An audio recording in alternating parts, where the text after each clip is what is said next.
اگر عید جمعۃ المبارک کے دن آ جائے اور دو خطبے جمع ہو جائیں تو یہ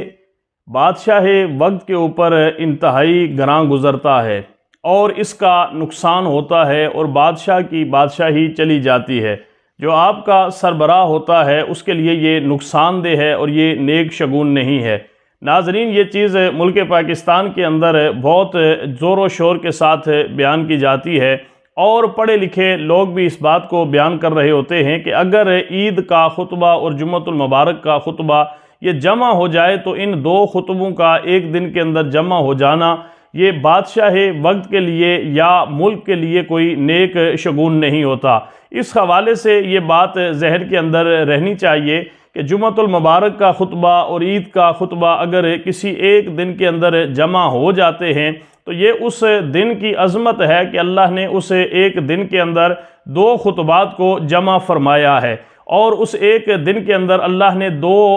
خطبات کی برکت کو رکھا ہوا ہے۔ لیکن ہم جو ہے وہ اس حوالے سے بڑی عجیب قسم کی بات کرتے ہیں اور یہ بات کہہ رہے ہوتے ہیں کہ اگر دو خطبے ایک دن کے اندر جمع ہو جائیں تو یہ کوئی اچھا جو ہے وہ اس ملک کے لیے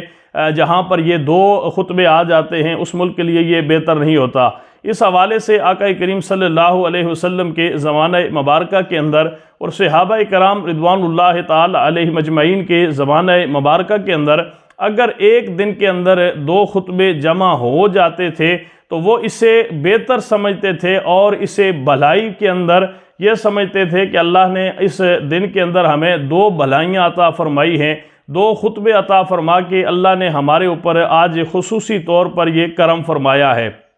اس حوالے سے یہ بات ذہن کے اندر بٹھانا یا اس حوالے سے یہ بات کرنا کہ اگر دو خطبے جمع ہو جائیں تو وہ نیک شگون نہیں ہوتے، اس کا دین کے ساتھ مذہب کے ساتھ کوئی تعلق نہیں ہے، بلکہ ایک عام اگر انسان اپنے ذہن کے اندر یہ چیز سوچے تو دو خطبوں کا ایک دن کے اندر جمع ہونا یہ خیر و برکت کا باعث ہے، اور اس کے اندر جو ہے وہ اللہ کی خصوصی طور پر رحمت ہے کہ اللہ ایک دن کے اندر یا جمعۃ المبارک کے دن کے اندر عید الاضحیٰ یا عید الفطر جو ہے وہ اسے منتخب فرمائے اور اس ایک دن کے اندر اہل ایمان کو دو برکتیں اللہ نصیب فرمائے۔